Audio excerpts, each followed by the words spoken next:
कुठं चालला तुम्ही? मुलगा बघायला चाललो ताईसाठी. बिगर आईचं बघा. बिगर आईचं म्हणजे एवढं कळत नाही का चांगले महाराज झाले तुम्ही?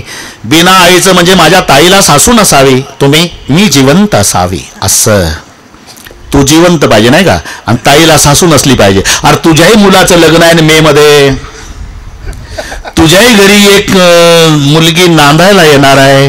तिलाही वाटत असेल माझी सासू रॉकेल वतून पेटून तयार असावी, तेव्हा कसं वाटेल? हा एकांगी विचार. शेठजी, एक मुलगी मायबापाच्या घरात बसून त्या मुलाला पत्र लिहिते, अशोकराव तुझं सौंदर्य, तुझी श्रीमंती, तुझं सगळे पसंत आहे रे, आहे रे. बरं उज्ज्वल, पर तपासा आणि कळलं तुझे मायबाप जिवंत असल्यामुळे मी लग्न करत नाही. आणि सांगा कुठं झाला दर्जा? पण ही मुलगी पत्र लिहिते ते मायबापाच्याच घरी बसून लिहिते ना. हिला एकच भाऊ आहे. हिनं तर विचार करायचा की मे मध्ये माझ्याही भावाला असंच टपाल येईल महाराष्ट्रातल्या मुलीचं, तुझे मायबाप विहिरीत टाकून मारल्याशिवाय मी लग्न करत, तेव्हा काय वाटेल? आणि म्हणून घरातल्या सासूला वाटलं पाहिजे सून नाही मुलगी आहे, सुनला वाटलं पाहिजे सासू नाही आई आहे. शेठजी, स्कूटरवर बसून जावाई मुलगी निघल्यावर काय कौतुक चालतंय. शांताबाई, गंगूबाई, रखमाबाई, पहा कसा लक्ष्मी नारायणाचा जोडा चालला. मुलगीन जावाई स्कूटरवर, लक्ष्मी नारायण. बरं का शिवाजीराव? दुसऱ्या दिवशीचा मुलगा सून रॉकेलच्या फटफटीवर. सुरूच होईना फटफटी, फट फट फट आवाज, रॉकेल. दुरानं गल्ली काळी झाली जिजा. सासू बाहेर आली, पाहिलं तर सून मागं बसली, मुलगा चालवतो, लाल डोळे सासूचे. शांताबाई इकडे या. काय बघा ना, आहे का काही मर्यादा? एका फटफटीवर चालले बसून. आपण बोलत तरी होतो का आपल्या वेळेस एकमेकासोबत? असं आजच आली का मर्यादा? आणि काल तर बदनापूर गोळा केलं लक्ष्मीनारायण. अरे जावाईन मुलगी बसल्यावर लक्ष्मीनारायण दिसतात आणि मुलगांसून मर्यादा. ए पा, मी सुनांच्या पार्टीनं बोलत नाही. सासवाणी माझ्यावर लाल डोळे करायचं कारण नाही. देवदास भाऊ फरशी बसलेली असे घरोघरी ना का शेठजी, आणि सासू म्हणते पाणी दे ग. ती किचन मध्ये असते बिचारी, घाई घाई येते, तांब्या फुलपात्र पाणी भरून सासू पुढे ठेवतं आणि ते भांड वाजतं तेव्हा सासू आदळून कशाला देते, जाय घेऊन. अहो पांडुरंगाची शपथ घेऊन सांगते सासूबाई, आदळून नाही होते, चपाती करपल किचन मध्ये म्हणून घाई न ठेवून. नको मला सारखी आदळ आपट आदळ आपट. आता मी म्हणतो अशा सासूचं सुनही काय करणार? बरं का सासवांनो,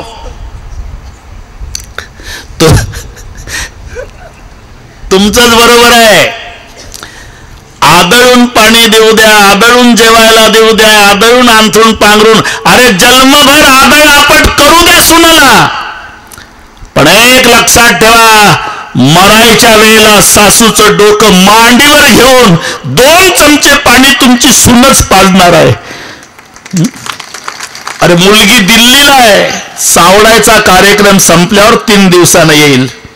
मग जिच्या मांडीवर डोकं ठेवून 2 चमचे पाणी पिऊन प्राण सोडायचा आहे, त्या सुनला पोटची मुलगी मानली तर काय बिघडल? आणि सुनांना सांगतो, तुम्हाला 25 वर्षच आईकडे थांबायचं आहे, पूर्ण आयुष्य सासूकडे काढायचं आहे. मग सासूला आई समजलं तर? एका वाक्यात सांगतो शेठजी, ज्या दिवशी सुनला वाटल सासू नाही माझी माय आहे, एकही म्हातारी वृद्धाश्रमात जाणार नाही. आणि ज्या दिवशी सासूला वाटल सून नाही माझी पोटची मुलगी आहे, आमच्या देशात एकही सून रॉकेल वतून पेटणार नाही. रामायण यासाठी ऐकायचं आहे. सास ससुर गुरु सेवा करे हो. 1.25 तास आहे शेठजी. आज रडलो जास्त आपण, हा ना,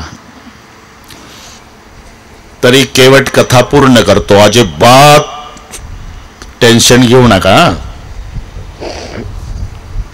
तसं तर पूर्ण रामायण अर्ध्या मिनिटात सांगतो मी. उज्ज्वल आरतीची तयारी करा, अर्ध्याच मिनिटात करू पूर्ण. ते पण नाही म्हणते देवीदासजी. अयोध्यापति महाराज जी को 4 बेटे राम लखन भरत रिपुसुदन, बड़े बेटे राम जी को राजगद्दी मिलने राजगद्दी छीन ली। कई माने भरत बेटे के राम जी को वनवास जाना पड़ा, उनका भाई सीता हरण तलाश प्रभु, आगे सुग्रीव के साथ मित्रता सेतु बंधन, रावण को मार डाला। अयोध्या में आए तो राम राज्याभिषेक हुआ। करा आरती। म्हणून काळजी करू नका, वेळेच्या बाद बरोबर नाना आनंद आहे। आता काय गाड्या उतार आल्या, आपल्या मजा करायची।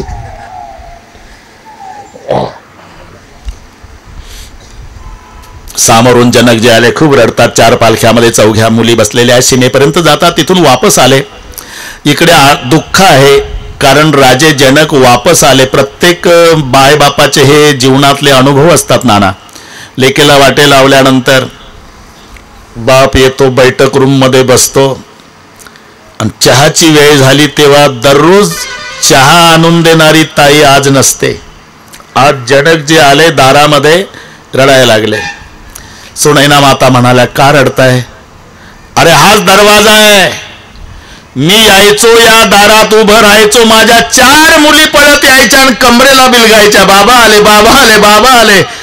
आज पहिल्यांदा अनुभव घेतोय सुनैना, पूरा महल खाली हो गया। इकडे दुःख दुःख आहे। आता तिकडे डोळ्यापुढे चित्र आणा। अयोध्येत आनंदाला पारावार नाही। पुढे मौन पर्वताची सांगता झाली। असे काही दिवस गेले। विश्वामित्र जाण्याची तयारी करतात। दशरथ राजाने विश्वामित्राला एकांतात बोलवलं, रडणं सुरू झालं। नाना महाराज, मेरी अंतरात्मा बोल रही कि दशरथ तू ज्यादा दिन जिंदा रहने वाला नहीं, लेकिन मरने के बाद मेरी प्रार्थना है मेरे महल को भूलना नहीं, आते जाते रहना, संस्कृति का बोध मेरे बच्चों को दिलाते रहना। एक राजा काय अपेक्षा करतो, म्हणून एक लक्षात ठेवा, जगातली सर्वात मोठी श्रीमंती म्हणजे संस्कार आहे। तुमच्या मुलांवर संस्कार नसेल आणि तुम्ही किती कष्टाने मिळवलं असेल तरी तुमची मुलं रात्री 12 ते पहाटे 4 200 मित्रांना सोबत घेऊन 2 वर्षात तुमची 100 एकर जमीन विकून त्याच गावात जर्मनच्या ताटात बाजरीचे पीठ मागतील तुमच्या समोर, जर संस्कार नसेल तर। आणि संस्कार असेल तर तुम्ही कल्पना केली नाही एवढं वैभव तुमची मुलं तुमच्या समोर निर्माण करतील। म्हणून आते जाते रहना और मेरे बच्चों को संस्कृति का बोध दिलाते रहना। विश्वामित्र निघून जातात। या ठिकाणी बालकांडाचा पूर्ण विराम। इथे श्रीमद रामतीर्थमान सगळे कलिकलशी दोन सणे प्रथम सोपान समाप्त। गणेश सीताराम शिव पार्वती गुरुदेवाला वंदन करून अयोध्या कांड सुरू झालं। 12 वर्षे अयोध्येत वास्तव्य आहे। एक दिवस भरताचे मामा राजे युधाजित भरताला शत्रुघ्नाला घेऊन जातात। मामाच्या घरी भरतजी गेले। 1 मिनिट घेतो भरताच्या मामासाठी। शिवराव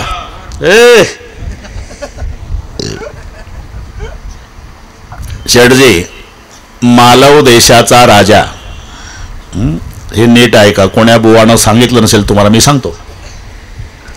मालव देशाचा राजा, त्या राजाचं नाव अश्वपती आहे। अश्वपतीच्या पत्नीचं नाव शुभलक्षणा।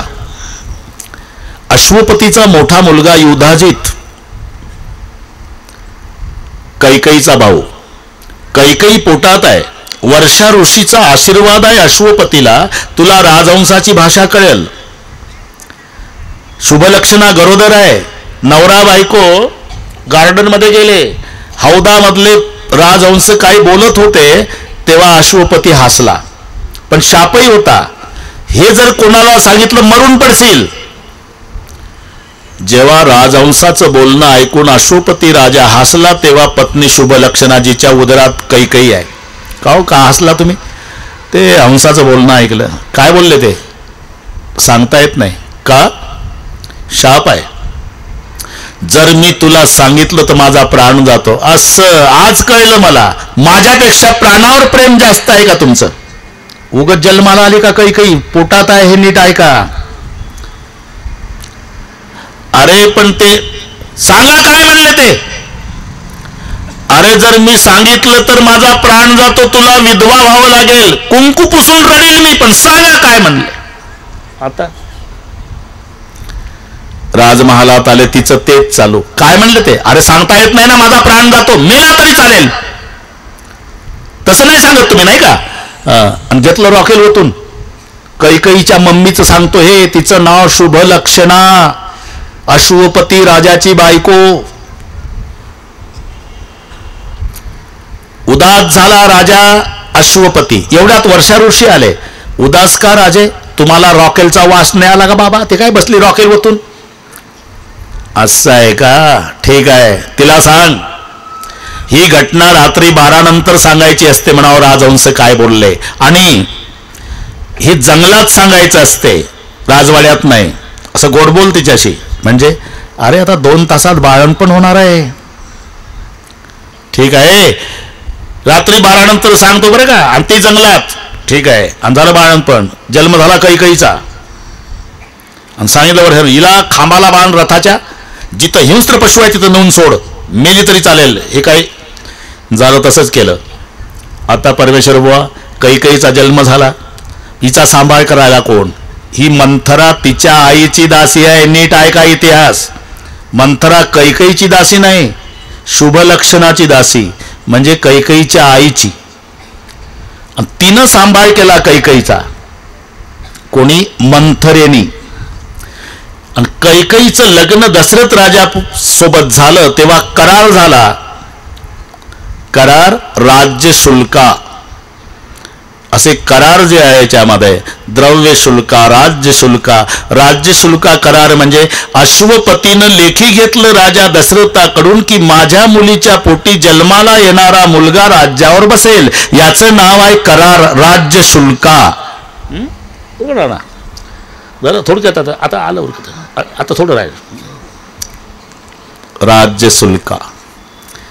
लग्न झालं दशरथासोबत. एवढी रडली कैकई, एवढी रडली बापाच्या जवळ. बाबा मला धन दौलत नको, पण ज्या मंथरेनं मायची आठवण येऊ दिली नाही, मला तेवढी सोबत द्या. म्हणून हे सप्रेम भेट. याकरता आपले 5 मिनिट घेतले भाऊ, बस. सप्रेम भेट बरं का नाना? जमला. आता थोडा वेग वाढून घेतो आणि काही प्रसंग असे असतात मलाही सांगितल्याशिवाय आवरात नाही. मामाच्या घरी गेले. कोण? भरत शत्रुघ्न. राजा दशरथानं स्नानादी कर्म आटवलं, आरशामध्ये बघितलं, कानाजवळचं केस पांढरं दिसलं. ठरवलं मुलाच्या ताब्यात राज्य द्यावं, आपलं हरिचिंतन करावं. पण निर्णय 14 दिवस मनात ठेवला. आणि 14व्या दिवशी वशिष्ठाजवळ सांगितलं. वशिष्ठ म्हणाले चांगली आनंदाची गोष्ट आहे, मग कधी राज्याभिषेक? उद्या. झाली तयारी. सगळे अयोध्या सुशोभित केली. उद्या राम राज्याभिषेक आहे. पण विरोधकाची मीटिंग सरस्वतीकडे बसली. काही करा, कोणाच्या बुद्धीत बदल करा. आणि सरस्वतीनं एकच पात्र निवडलं, हे सप्रेम बेटीचं, मंथरा.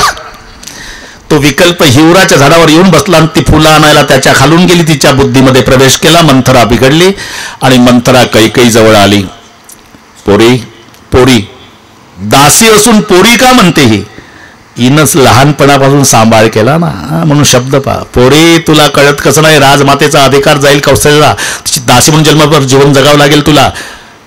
ते पूर्वीचे 2 वर, एका वराने राज्य मागून घे भरताला, एका वराने 14 वर्षाचा वनवास माग. सगळे तयार केलं. आणि बघ, कोपभवनात मलिन वस्त्र, अलंकार विरहित जमिनीवर पडून राहा. काही जमिनीवर कोपभवनात मलिन वस्त्र, अलंकार विरहित. सायंकाळच्या वेळी सेठजी राजे दशरथ प्रिय राणीला आनंदाची वार्ता सांगावी म्हणून येतात. तर मंथराजी मेरी प्यारी राणी कैकई, कोपभवन सुनी सख्य चोराव धक्का बसला. आणि कोपभवनात पाहिली अवस्था राणीची, तर जमिनीवर पडलेली होती, केस मोकळे, अलंकार विरहित. दशरथ राजाला धक्का बसला. जवळ आले. कैकई निघा असे. घाबरू नका कोणी, तिथलं चाललंय. तिकडे तोंड फिरवलं शेठजी. कैकई तुम्हाला मोहनी देखणे का? इकडे कैकई निघा असे.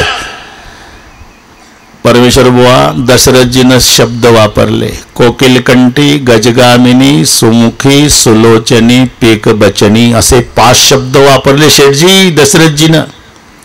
हे शब्द वापरावे, पण एकांत आहे, तारुण्य आहे. पण शेठजी ज्याच्या 4 मुलांची लग्न झाली, 4 सुना घरात, 4 सुनाचा सासरा वय वर्षे 85, 4 सुनांची सासू वय वर्षे 80,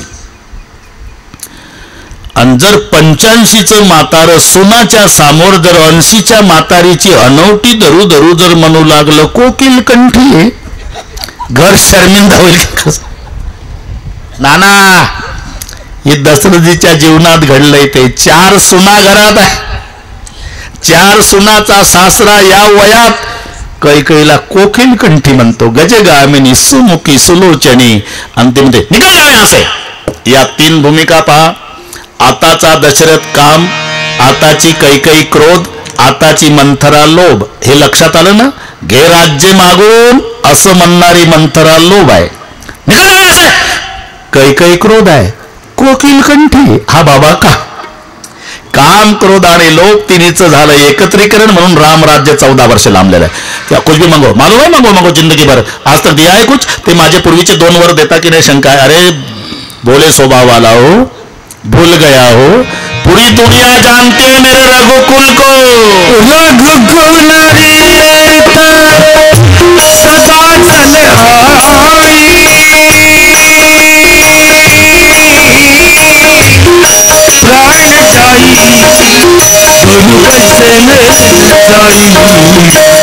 राम सिया राम सिया राम जय जय राम सिया राम सिया राम जय जय राम सिया राम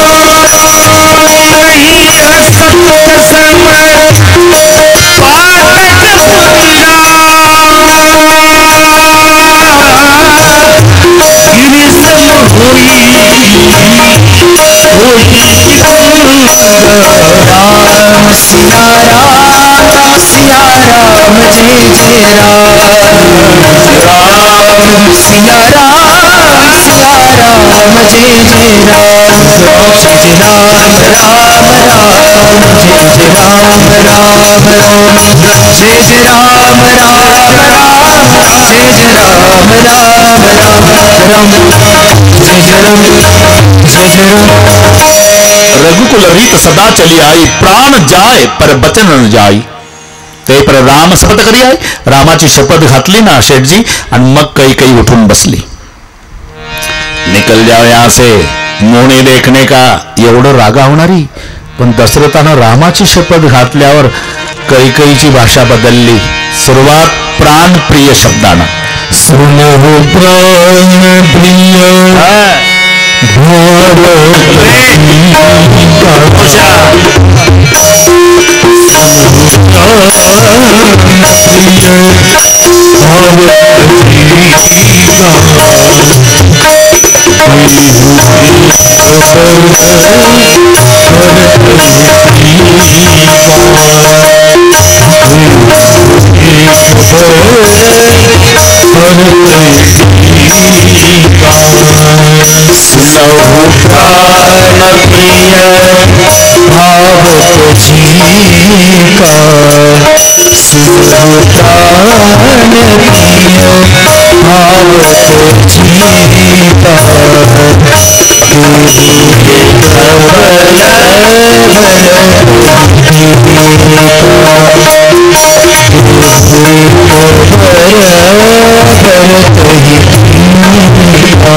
निकल जाओ यहां से,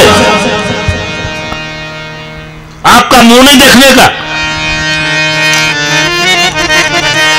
असे रागावणारी कैकई, पण रामाची शपथ राजा दशरथानं घातल्यावर उठून बसली आणि या शब्दात बोलणं सुरू झालं, सुनहु प्राणप्रिय, प्राणप्रिय का? आता तिला दशरथाचे प्राणच प्रिय आहे, ती त्याच्या प्राणावरच टपलेली आहे, हिला त्याच्या प्राणापेक्षा दुसरं काहीच प्रिय नाही नाना. म्हणून शब्द सुनहु प्राणप्रिय भाव तजी का, देहू एक भरत हिता, एका वराने माझ्या भरताला राज्य द्या. अजिबात वाईट वाटलं नाही राजाला. आणि मग दुसऱ्या वराची मागणी, मागहू दुसर बर कर जोरी, पुरवहू नाथ मनोरथ मोरे.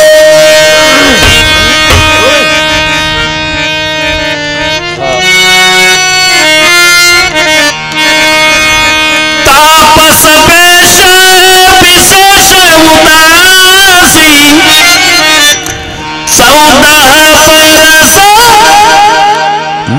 तरी वाईट वाटलं नाही नाना, कारण राम वनवासी शब्द शेवटी आहे शेठजी. राजानं विचार केला, हिला म्हणायचं आहे पहिल्या वराने भरताला राज्य, आणि दुसरा वर आहे आपण तपस्व्याच्या वेशात नवरा बायको जाऊ भजन करायला. शब्द शेवटी तापस पेश विशेष उदासी, सौदा परस राम बनवासी. आता धक्का बसला. अरे भरत को शासन ठीक है, राम को बनवास क्यों? तू तो बोलते मैं राम साधु है, अभी भी बोलते हो राम साधु है. साधु को जंगल क्यों भेज रही? साधु है करके जंगल भेज रही. महाराज साधु जंगल में ही शोभा देता है सिंहासन पे नहीं. क्यों महाराज? राम का राज तिलक बताने के लिए आया तो कितने प्रसन्न दिखा रहे थे. भरत की राज्य में तो इतने उदास क्यों? राम आपका बेटा, भरत आपका बेटा नहीं, कौशल्या आपकी रानी, मुझे बाजार से खरीद कर लाएगा. ठीक है दुनिया को कहूंगी रघुकुल झूठा कुल. खबरदार गई कुल के बारे में कुछ बोली तो ये भी सुनो. आज से तू मेरी पत्नी नहीं, मैं तेरा पति नहीं. संबंध तोडला. राजा मूर्छित पडला. सकाळची वेळ. सगळे सुमंत प्रधानाला विचारू लागले, झाली का तयारी राज्याभिषेकाची? सुमंत येऊन पाहतात तर दशरथजीने अनुमान केलं कैकईच्या महाली असावे. येऊन पाहिलं प्रधानानं, जमिनीवर पडलाय राजा, डोळे मिटलेले. धक्का बसला. अरे मुलाचा राज्याभिषेक सोहळा त्या सकाळी जन्मदाता जमिनीवर पडून काय वाटलं असेल प्रधानाला. महाराणी जी क्या हुआ महाराज? रात भर राम राम राम राम कर रहे तुम्हारे महाराज, लगता है राम के साथ कोई जरूरी काम. जा बोला. सुमंत रडत निघाले आणि टोळकेचे टोळके अडवून विचार, झाली का तयारी राज्याभिषेकाची? मेरी मनस्थिती ठीक नाही भाई, मुझे जाने दो. शंका वाढत चालल्या लोकांच्या. राम प्रभूकडे सुमंतजी, श्रीराम मेरे साथ चलो. बिना आंघोळीचा राम मागण रडणारा सुमंत पुढं. संशय बळावले लोकांचे. नाही रे राज तिलक नहीं, कुछ तो भी दाल में काला है. और राम जी नहाये नहीं, सुमंत रो रहे. आणि तिथपर्यंत आल्यावर आपला जन्मदाता बाप पाहला जमिनीवर. विचारलं रामप्रभूने, आई बाबाला काय झालं? ते पूर्वीचे 2 वर, एका वराने राज्य मागितलं भरताला, एका वराने 14 वर्षाचा वनवास तुला, त्याच्यामुळे तुझा बाप मूर्छित पडला. जननी तू जननी भाई. शेठजी कैकईला राम म्हणतात, तू माझी खरी जननी. आता रामाची जननी कौशल्य आहे. कैकईला का म्हणतात? रामाचा जन्म कौशल्यपासून झाला माहिती, पण रामायणाचा जन्म मात्र तुझ्यापासून झाला. तू माझी खरी जननी. एक एक प्रसंग पहा. आणि मग रामचंद्र प्रभू माय कौस रात्रभर जागी आहे. आई रागावली, रामा अरे तुझा राज्याभिषेक आहे, मी राजमाता होणार आहे, तुझे वडील रागावतील, तयार नाही केलं म्हणून रामाला. आई 27 वर्षाचा झालो, पण आज कळलं माझ्या बापासारखा उदार बाप जगात नसेल. कदाचित माझ्या बापाला वाटलं असेल की माझ्या रामाला अयोध्येचं राज्य मर्यादित आहे. ज्या राज्याला मर्यादा नाही असं अमर्याद वनवासाचं राज्य माझ्या बापानं मला दिलंय आहे. पिता दिन मोही कानन राजू. बार बार मुख चुंबती माता रडू लागली. सर्वांना कळालं. सीता माही म्हणाल्या, मी वनवासात तुमच्या सोबत येते. सीता, काननु कठीण भयंकर भारी, घोर घाम हिम बारी बयारी, चलहु पयादेही बिनु पदत्राणा, चरण कमल मृदु मंजू तुम्हारे. तू नाजूक आहे. नाजूक तुम्ही आहात. नाना हे नीट ऐका. मी नाजूक आहे. अनुभवानं सांगते. माझ्या बापाच्या बगीच्यात आलता दोघं भाऊ फुलं तोडायला. आम्ही गौरी पूजन करायला बागेत आलो होतो. पानाच्या द्रोण मध्ये 2 फुलं तोडली होती. मी झाडाच्या आडून बघत होती. तिसरं तोडत होता तर घामानं भिजला तुम्ही 3 फुलात. अख्खा फुलाचा हार घेऊन मी अर्धा तास लग्नात उभी होती तरी मला घाम नाही. तुम्ही 3च फुलात झाला घामा घुमणं. मला नाजूक सांगताय का? कोणाला सांगू नका बरं का. हे तिथलं सांगतो मी दोघातलं. सीते,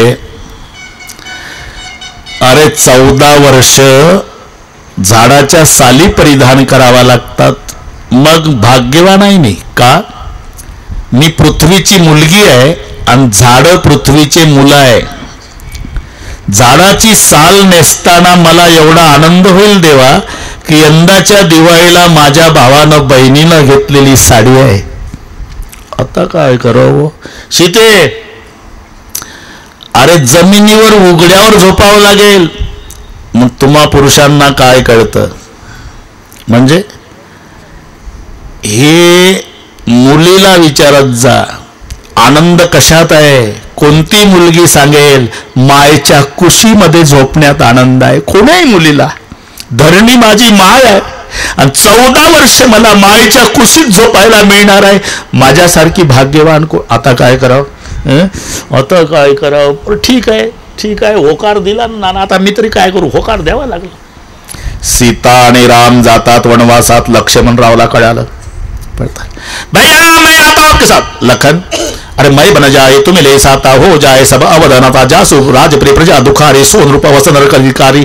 तू येऊ नको. प्रजा सांभाळ. येत नसाल,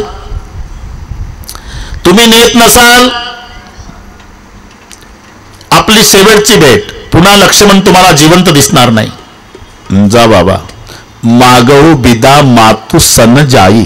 माय सुमित्रेची परवानगी घेऊन ये. नाना, सुमित्रा आईकडे लक्ष्मणाला आहे, मी चाललो बरे का दादा सोबत 14 वर्ष वनवासात.